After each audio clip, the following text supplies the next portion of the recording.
শেষে সামান্য ধনেপাতা কুচি দিয়ে নামিয়ে নেব। দর্শক আসসালামু আলাইকুম।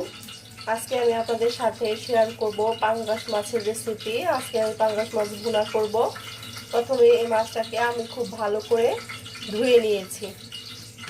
এবার আমি এখানে সামান্য লবণ দিয়ে নিচ্ছি।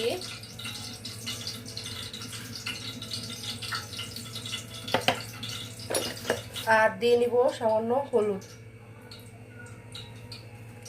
এবার এই লবণ আর হলুদ মাছের সাথে খুব ভালো করে মাখিয়ে নিব।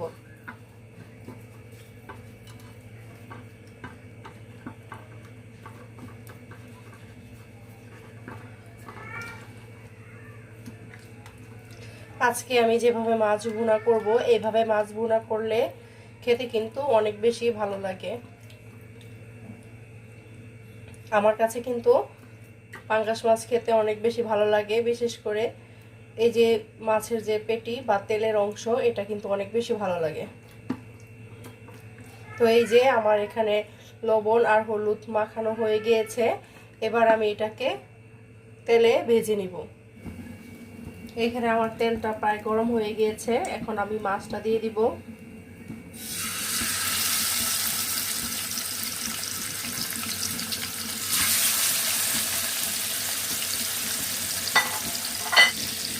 এক পাশ যখন হয়ে যাবে মাছের, তারপর আমি আরেক পাশটা উল্টায় দিব। মাছ উল্টানোর সময় অবশ্যই সাবধানে উল্টাবেন, কেননা পাঙ্গাস মাছ কিন্তু চামড়াটা অনেক মোটা, যার জন্য কিন্তু মাছটা যখন তেলে দিবে তখন কিন্তু মাছটা ফুটে ওঠে, চামড়াগুলো ফুটে শরীরের সেটা আছে, যার জন্য মাছের যখন ভাজি করবেন তখন কিন্তু খুব সাবধানে করতে হবে।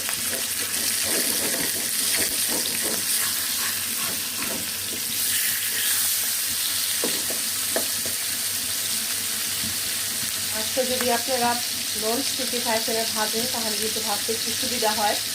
আর আমার এই কড়াইটা কিন্তু নন স্টিকি ছিল, তবে ব্যবহার করতে করতে এটা সব নন স্টিকি ভাবটা উঠে গেছে, যার জন্য একটু ভাজতে এটাতে একটু সমস্যা হয়, নিচে একটু লেগে যায়। মাছটা এবার উল্টে দিয়েছি। এখন আপনারা কি করবেন, এই যে এরকম ব্রাউন কালার করে দুই সাইডটাই ভেজে নেবেন। আমার প্যানে নন স্টিকি ভাবটা উঠে গেছে, যেন একটু মাছের চামড়াটা উঠে গেছে।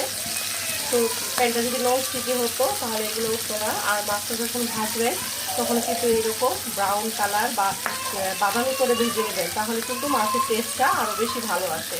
তো আমার মাছটা ভাজা হয়ে গেছে, এখন আমি মাছটা উঠাই নেব।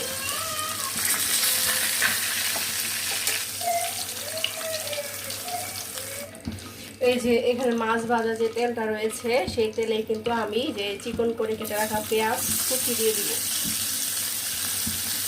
এবার আমি পেঁয়াজ কুচিতে সামান্য লবণ দিয়ে দিচ্ছি। লবণ দিয়ে পেঁয়াজটা হালকা বাদামি করে ভেজে নিব।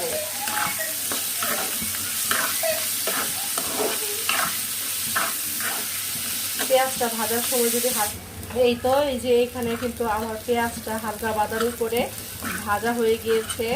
এখন আমি এখানে সামান্য রসুন বাটা দিব, আর হাফ চামচের মতো রসুন বাটা আর হাফ চামচের মতো আদা বাটা দিয়ে দিব। এবার এটাকেও হালকা কিছুক্ষণ ভেজে নিব। এতে করে আদা রসুনের যে কাঁচা গন্ধটা থাকে সেটা কিন্তু থাকবে না।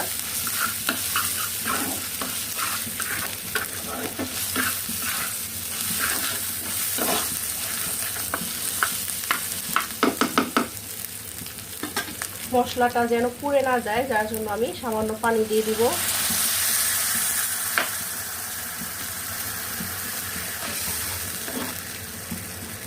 এবার যে বাকি মশলাগুলো থাকে সেগুলো আমি এখানে দিয়ে দিব। এখানে দিব হাফ চামচের থেকে একটু বেশি হলুদের গুঁড়া, এখানে দিব 1 চামচের মতো মরিচের গুঁড়া, বা অথবা আপনারা যে যেরকম ঝাল খেতে পছন্দ করেন সেটাই কিন্তু এখানে দিতে পারেন।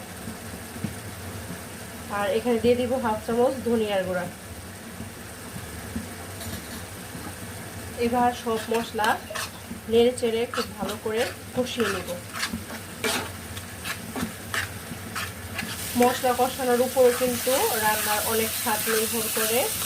মশলাটা যদি আপনি ভালো করে কষান তাহলে কিন্তু রান্নাটা অনেক ভালো হয়। এই তো এদিক দিয়ে কিন্তু আমার মশলাটা কষানো হয়ে গিয়েছে। আর এই যে এখানে আমি আগে থেকে মাছ ভেজে রেখেছিলাম, এটা দিয়ে দিব এখানে।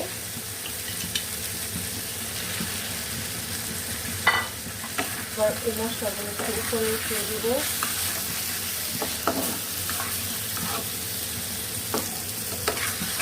সুন্দরভাবে সেদ্ধ হয়, যার জন্য একটু পানি দিয়ে দিব।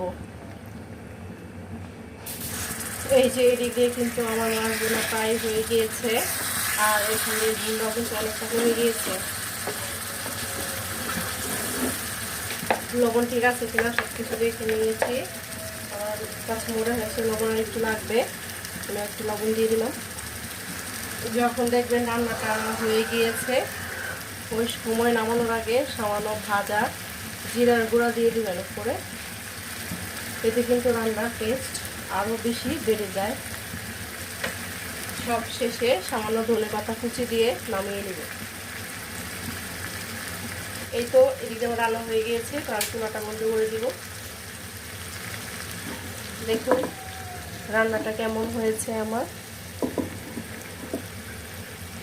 এটা হচ্ছে পাঙ্গাস মাছ ভুনার ফাইনাল লুক। তো রান্নাটা কেমন হয়েছে তা অবশ্যই কমেন্ট করে জানাবেন। নতুন নতুন আরও রেসিপি পেতে চ্যানেলটিকে সাবস্ক্রাইব করে আমার সাথেই থাকবেন।